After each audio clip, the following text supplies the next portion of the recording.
So today, look, we're talking about the fear of investing in property and also how you can overcome it. And I've tried to put there's so much we could talk about with this.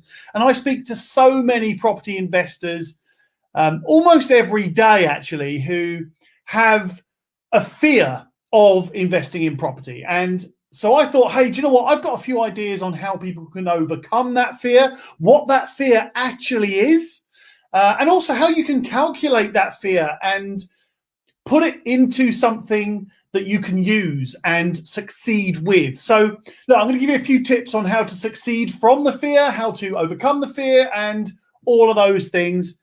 So I'm no psychologist, by the way.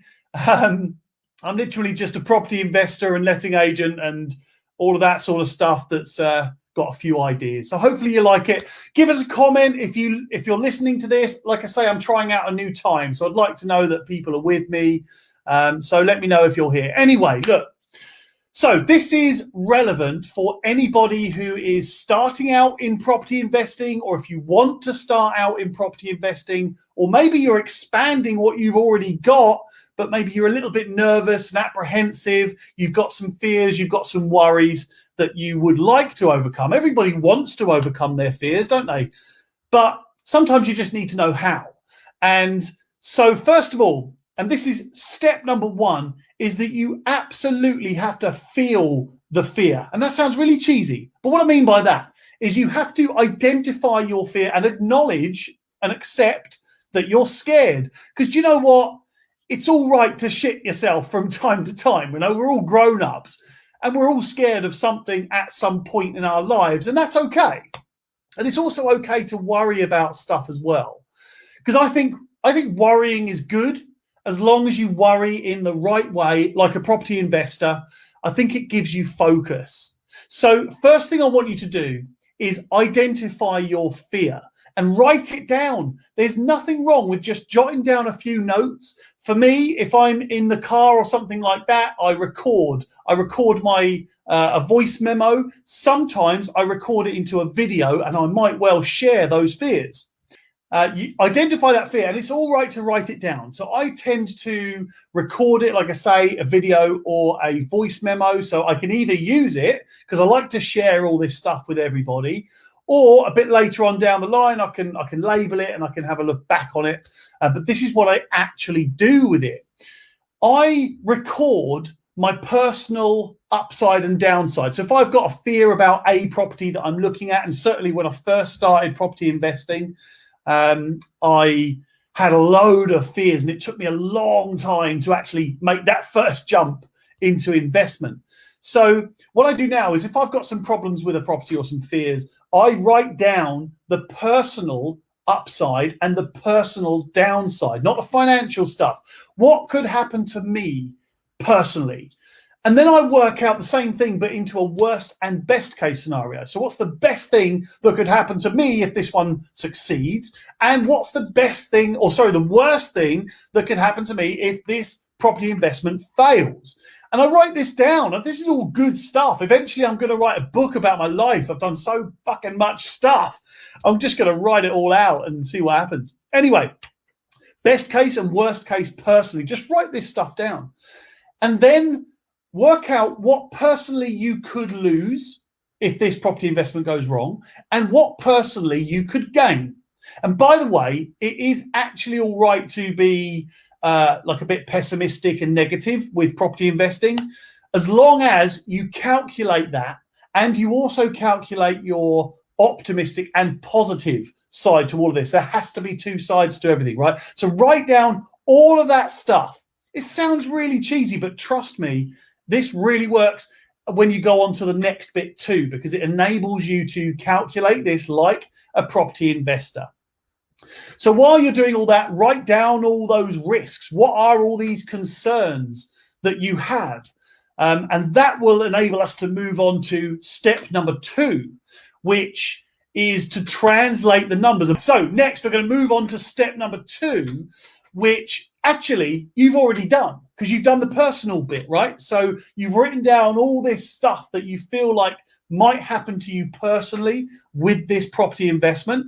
And Now we're going to translate it into numbers. And that is step number 2. We're going to translate all of this into numbers, and I'm going to show you how to do that. Now, all we're going to do is put numbers to what you've already just done, but we're going to talk about actual and factual money. That rhymes. Actual and factual money. Best and worst case scenario. What's it going to earn you as a best case scenario? Just write a number by that. Now, let's say we're talking about a flip, right? You're going to buy a property, you're going to do it up, and you're going to sell it. Let's just say that's the investment. Now, what is the best case that can happen, right? 30 grand profit, write that number down. That's the best thing that can happen. What's the worst thing that can happen? I mean, I'll put that over to you, but for me, it might be that I only get my money back. I don't make any profit on that property. That would be worst case. Because I'm calculating this hopefully correctly. I'm working out risk. I'm working out upside, downside, best case, worst case. And I'm doing my due diligence. And by the way, I did a whole episode on my podcast of what due diligence to actually do on your property investments. But also, let's see if we're talking about if you're buying a property to rent out.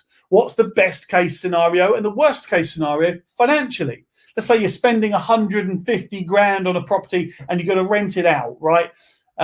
Best case scenario is that you rent it out for £900 a month. Worst case scenario is that you rent it out for £800 a month. That's one thing there. And again, best and worst case scenario might be that the tenant doesn't pay rent for 6 months. So how much will you lose? Let's work that out. If your mortgage payments are going to be £500 a month, well, it's probably not going to be that much, £400 a month, then you're only going to lose 2.5 grand. I say only going to lose 2.5 grand. That's a lot of money. But now that's your worst case scenario. So we can work with those numbers, right? Now you know what you stand to lose if this does go horribly wrong. Then you can put that into a calculation. Now let's go back to your risks, right? So hopefully you get the idea. There's so many ways you can calculate this, but my plan or my thoughts on it are that you take the best case that could happen and the worst case that could happen. And if you've got those two figures, then somewhere in the middle, you may well be quite comfortable with your risk. Now, with everything, there's a risk, right? So now we're going to go back to those risks that you've written down, all of those upsides and downsides, all of those best case and worst cases, and all of the risks of things that might go wrong. Let's throw a few examples here. Let's say, for example, your boiler, right? So your boiler probably is going to need replacing every 10 years. You might get lucky and it might last longer, but generally speaking, a rented property boiler should be replaced every 10 years, right? So that is highly likely that will happen. Very strong odds and chances that you will need to replace the boiler every 10 years. Now that's going to cost you about 1,500 quid, right? Might be more, might be less, generally about 1,500 quid. Build that into your costs. Now, over the course of 10 years, if you're going to have to spend £1,500 over 10 years, now you can work it backwards and work out what element of your net profits you need to just put by, because you know the chances are every 10 years you're going to have to replace the boiler. Simple as that. And you can work that out from the beginning. And if you have your rent coming into your personal account, then you can just set up a little order, a standing order that fires off a little 2, 3, 4%, whatever it may be, into another account. Me, personally, I allocate 20% of the rent for management and maintenance. And that covers me generally for everything. Sometimes that pot's got a lot of money in it. Sometimes it gets battered back down. But what about things like all right, so here's another one. We've looked at your boiler needs replacing every 10 years. The chances are high. What about the chances of the whole house falling down, gone? Well, that's nearly impossible, right? Pretty much impossible. 1 in millions, you're thinking. Now, there is a little caveat to that, but now you can work out, okay, so I'm not going to lose all of my equity. If you bought this property with a mortgage, by the way, bearing in mind, you only have 25% of your own money in it, right? So if the whole house falls down, then you'll only own 25% or you only lose 25%. That's the worst case. And the chances are literally millions to 1. So you can work that out as that's probably not going to happen. What about if the roof falls off or collapses or something like that? It's going to cost you 10 grand. Well, that's highly unlikely, right? And you can work that out. You can say, okay, it's highly unlikely the chances are that's going to happen once every 100 years. When was the last time it happened? When was the last time we had to completely replace the roof on this property? So you can work it out based on that, and then you can build it into your costs. Maybe you cover yourself by an extra 0.5% of the rent, just in case something horrifically bad goes wrong in 50 years. So what about things like property prices? That's a big fear. Property prices drop by 25%. I mean, the chances are it's not going to happen. It's extremely unlikely that property prices are going to drop by 25%. Now, think about that. When was the last time that happened? 25%. Now, if you think about in your area, if property prices dropped by 20%, that would be very rare, very unheard of, and pretty devastating to the entire country. So the chances are that's not going to happen. Now, I'm not saying that's not going to happen. I'm saying the chances are it's not going to happen, right? It's a very low risk that that will happen. And if it does happen, then you've got 25% of equity that you can fall back on. So yeah, you can only stand to lose 25%, right, of the equity, because that's all you've got in that property. Now, there's another side to this, because if property prices did come down by 25%, which is highly unlikely, but if they did, don't read the headlines, by the way. Terrible. Papers like The Sun just go, property prices are going to drop by 25%. We've got proof because Dave told us in the pub. Come on.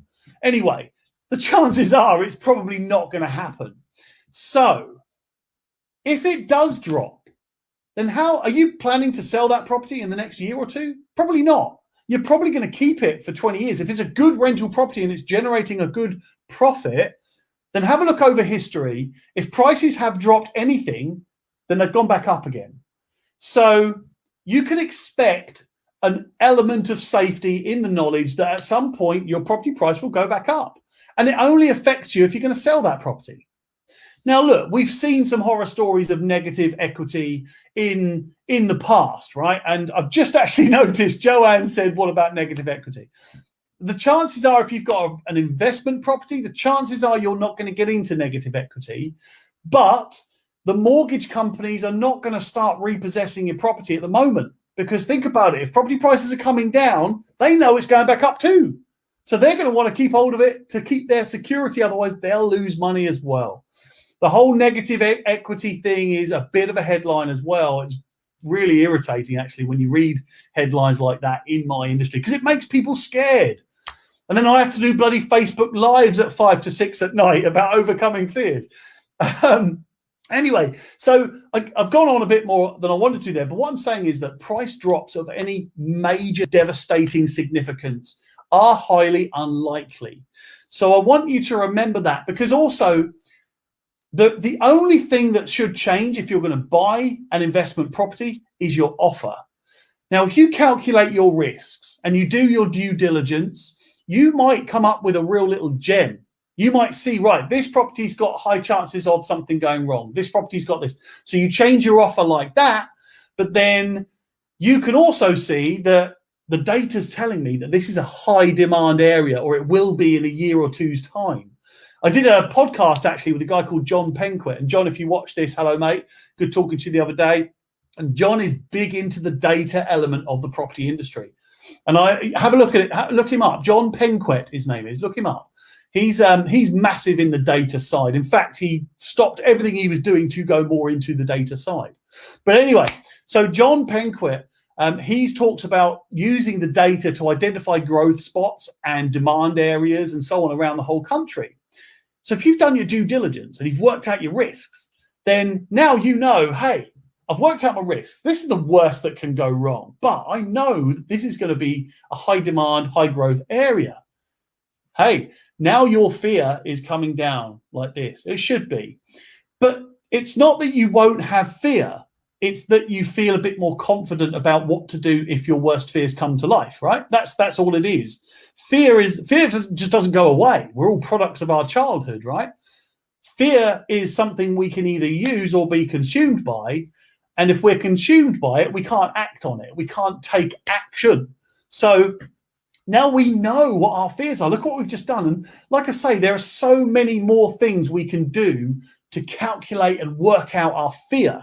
in property investing. These are just a few. Hey, I mean, I probably could do a bloody whole day workshop on overcoming fears and identifying different fears in property, bad tenants, stuff like that, hurricanes.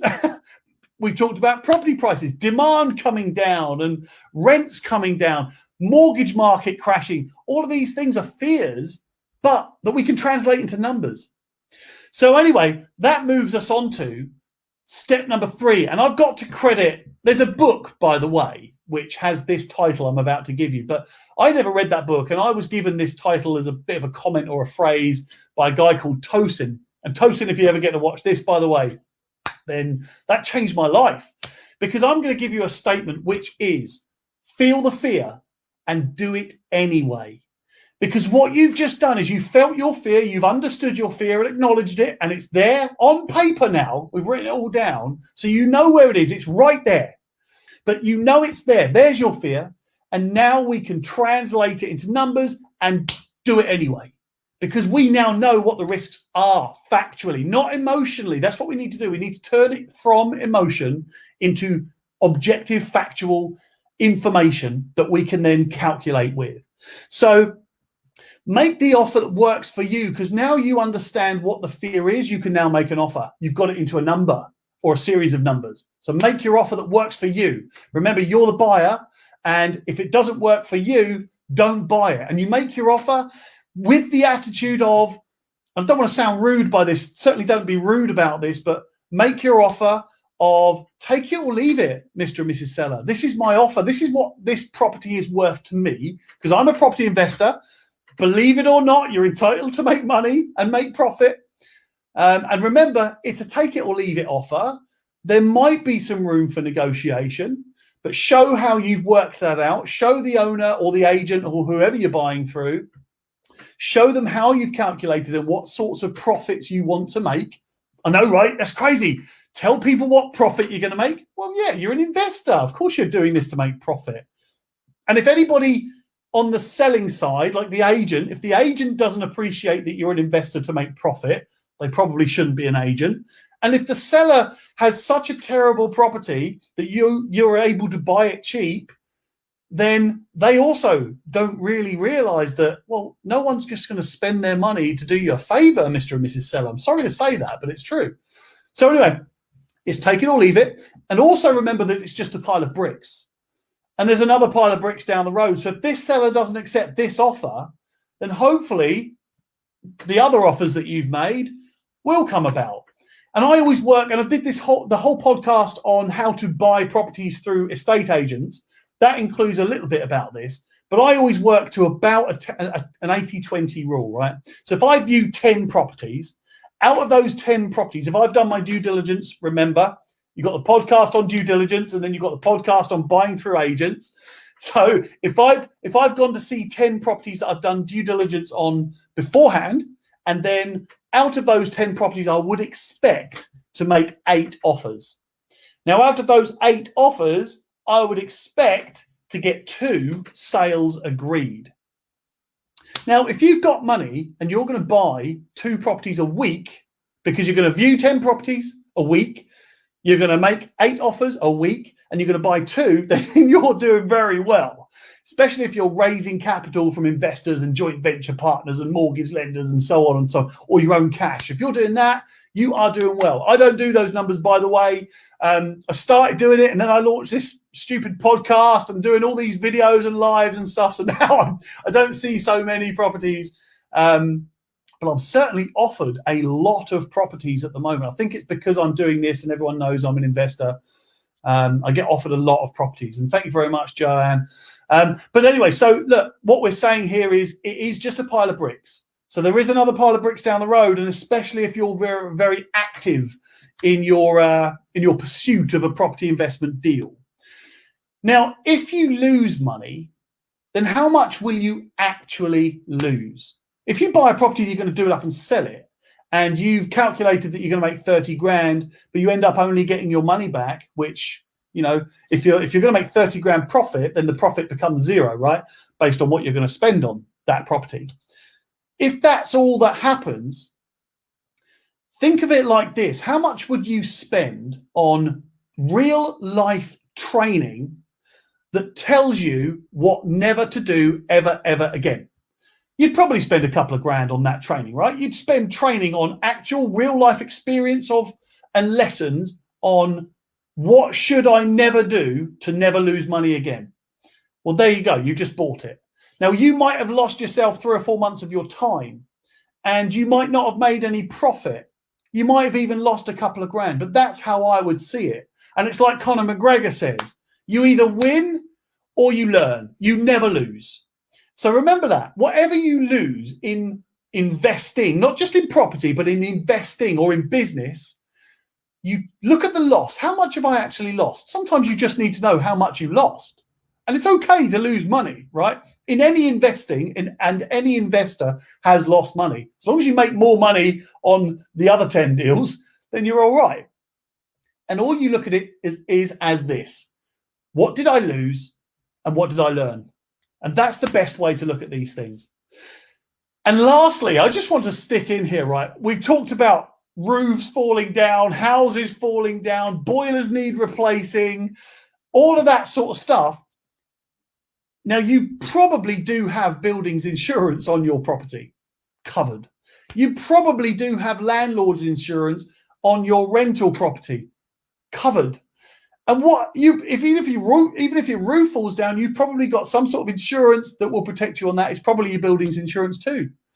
So remember, all of these fears are actually put into you by guesswork. Your mind is guessing at what might happen. But actually, in reality, these things that we're talking about either are very unlikely to happen or there is protection against them. So I want you to remember a couple of things here. First of all, I want you to remember that you are entitled to make money. For some reason, landlords and property investors are heavily criticized because they make money. And in fact, you know how that is a bit of a mentality in this country, isn't it? About if you make money or if you're successful or anything like that, people tend to try and tear you down a bit. And I find that quite sad personally. But look, hey, we're all entitled to make money. And I bet those trolls who attack and criticize people for being successful and making money, if you offer them some free money and some profit, they'll take that straight away. Anyway, so you are entitled to make profit, Mr. and Mrs. Property Investor. I promise you that. Everything you do that is profitable is also risky.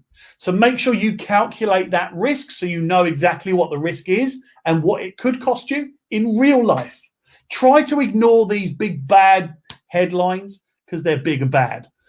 And also remember that if there was no money in property investing, then no one would do it. If everybody lost money in property investing, then nobody would do it. You just have to make sure you know the risks, you know what you're getting into, and you calculate them properly. And that's it.